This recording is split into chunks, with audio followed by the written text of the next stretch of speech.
ॐ वेदाहमेतं पुरुषं महान्तम् आदित्यवर्णं तमसः परस्तात् तमेव विदित्वाति मृत्युमेति नान्यः पन्था विद्यते अयनायः। ॐ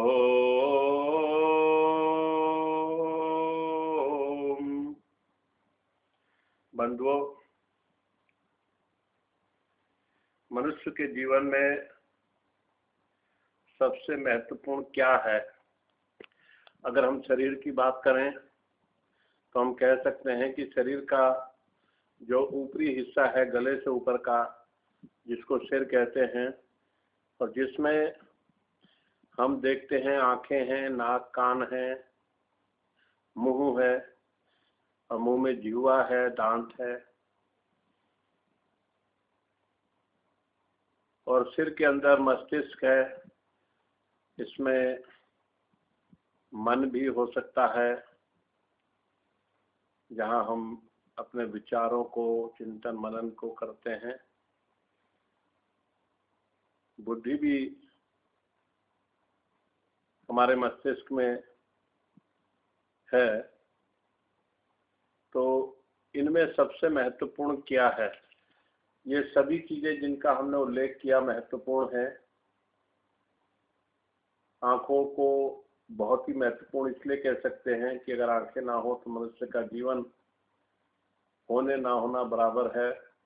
वह अत्यंत दुखी रहता है, चिंतित रहता है, और जीवन के जो लाभ हैं आंखों से जो प्राप्त होते हैं, ज्ञान प्राप्त होता है, रूप का ज्ञान होता है, वह उसको नहीं हो पाता। उसका जीवन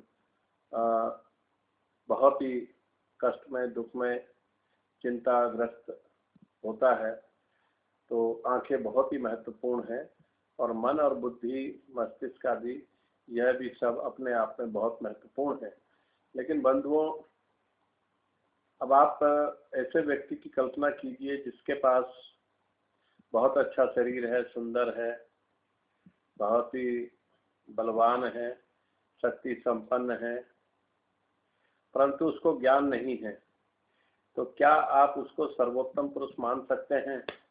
हम समझते हैं कि ज्ञान रहित मनुष्य भले ही सुंदर हो, बलवान हो, सुडौल हो, आकर्षक हो, और नयन प्रिय हो, नेत्र प्रिय हो, तब भी वह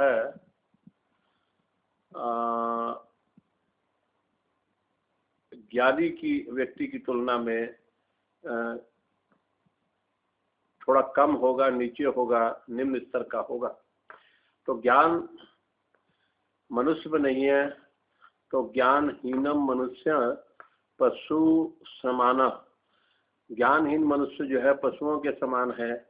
और पशुओं को हम देखते हैं कि वह बेचारे, जो परमात्मा ने उनके अंदर स्वाभाविक ज्ञान दिया है, वह अपना भोजन करते हैं, इंद्रिय सुख भोगते हैं, और इस तरह से जिस कार्य में परमात्मा ने उनको लगा रखा है, उनके कार्य नियत हैं, उनको करके उनका जीवन समाप्त हो जाता है। परंतु ज्ञानी मनुष्य जीवन के आरंभिक 24-25 वर्षों में ज्ञानार्जन करता है। उस ज्ञान से उसके सभी इंद्रियां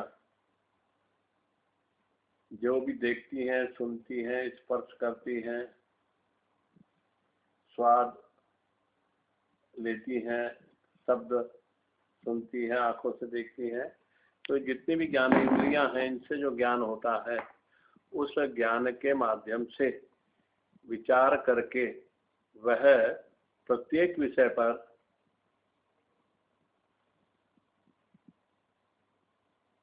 जो उसमें रहस्य है, गंभीरता है, जो तत्व है, जो बहुत सूक्ष्म तत्व है, उनको जान लेता है।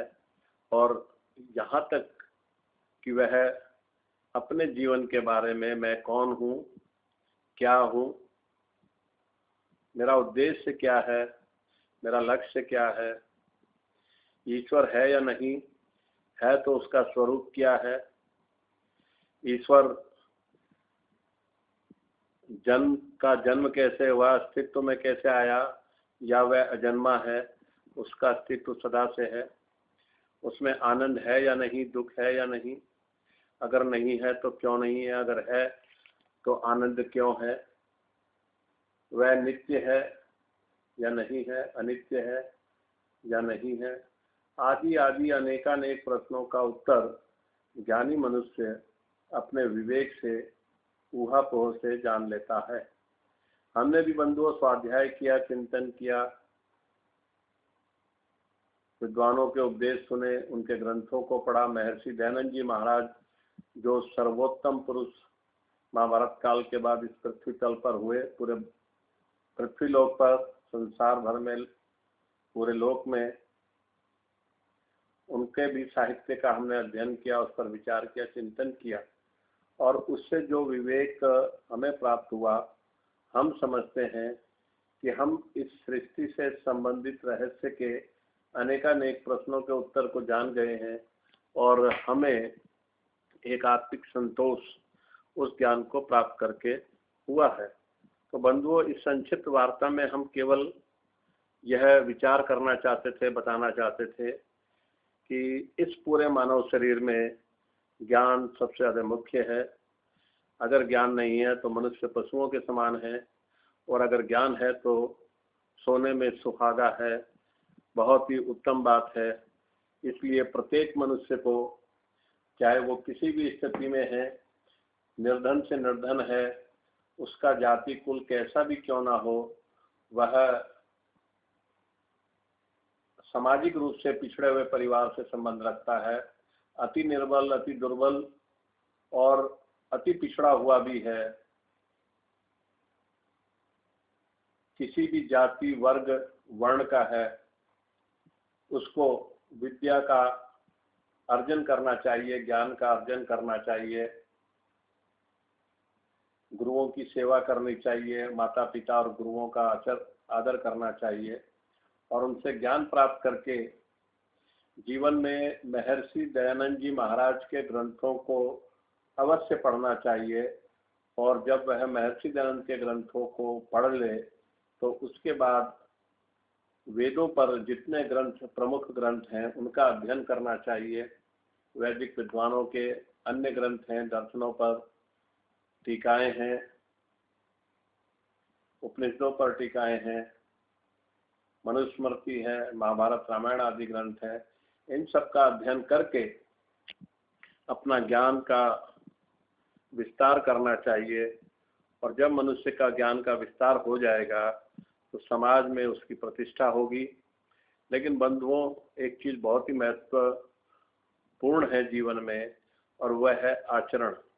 हमने जो ज्ञान प्राप्त किया, जो पुस्तकीय ज्ञान है, जिसको हम स्वीकार करते हैं, पूरी दुनिया स्वीकार करती है, जो बहुत परीक्षित है, और हमारे पूर्वज ऋषियों ने, मुनियों ने, विद्वानों ने, ज्ञानियों ने जिस पर सत्यता की मोहर लगा रखी है, उसको हमें सर्वांश में स्वीकार करना चाहिए, अपने आचरण में लाना चाहिए।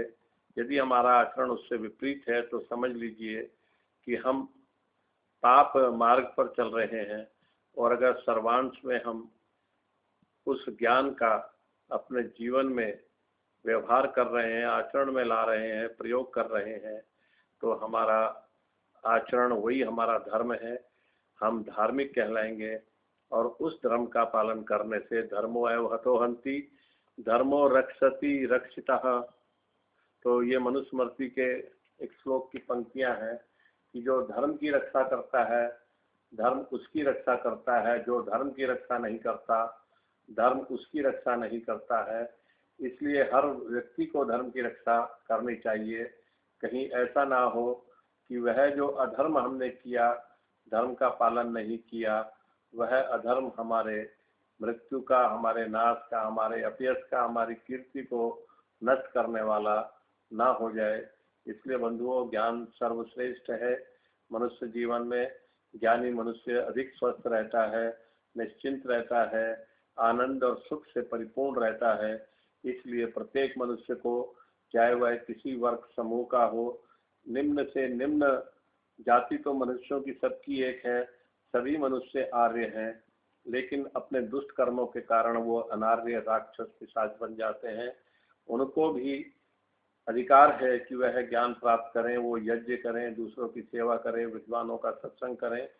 सबका अधिकार है, मांस मदिरा से दूर रहें और इस प्रकार अपने जीवन को एक प्रकार से प्रासंगिक बनाए, लाभकर बनाए। और जो जीवन का लक्ष्य मोक्ष है, जो सत्य ज्ञान की प्रतिष्ठा होने पर, जो योग की सिद्धि होने पर, समाधि के सिद्ध होने पर प्राप्त होता है, उसको प्राप्त करने के लिए अपना सारा जीवन का एक एक पल, एक एक क्षण उसमें व्यतीत करें। इन्हीं शब्दों के साथ इस संक्षिप्त वार्ता को हम विराम देते हैं। आशा है कि इन विचारों से किसी युवक को या किसी ऐसे व्यक्ति को जिसको धर्म कर्म का ज्ञान अल्प है, कम है, लाभ हो सकता है। तो हम अपने इन विचारों को सार्थक समझेंगे। हम सबके लिए शुभकामनाएं प्रस्तुत करते हैं। ईश्वर सबका कल्याण करे, प्राणी मात्र का कल्याण करें। हम सब संसार के प्राणी एक हैं, क्योंकि हम सब के अंदर एक ही जीवात्मा है। एक का मतलब है तो पृथक पृथक, अलग अलग, उनका अस्तित्व अलग अलग है, लेकिन सब समान है। ईश्वर के पुत्र और पुत्रियां हैं और सबका समान अधिकार हर चीज में है, कर्मों के आधार, आचरण के आधार, ज्ञान के आधार पर। तो हमें अधिक से अधिक ज्ञान प्राप्त करना है। इन्हीं के साथ इसको विराम देते हैं। ओम सम।